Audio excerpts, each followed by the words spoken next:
Township Entrepreneurs Stories is a web series proudly brought to you by T. We profile small businesses nationwide that are providing services and products ekasi. Hi, my name is Cardhera Mamabolo. I am the founder and CEO of Cardhera Industries, also known as Cardhera Classified. My reason for starting my business is because during COVID, I lost my job as a facilitator.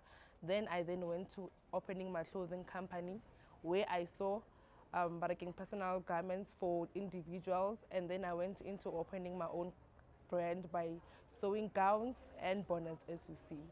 So the service that I provide is sewing individual garments for your matric dance, weddings, any event that you can think of, I'm your goal. And then I also do makeup.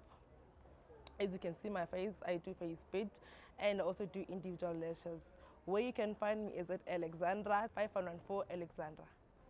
My contact details are 076 074 2630.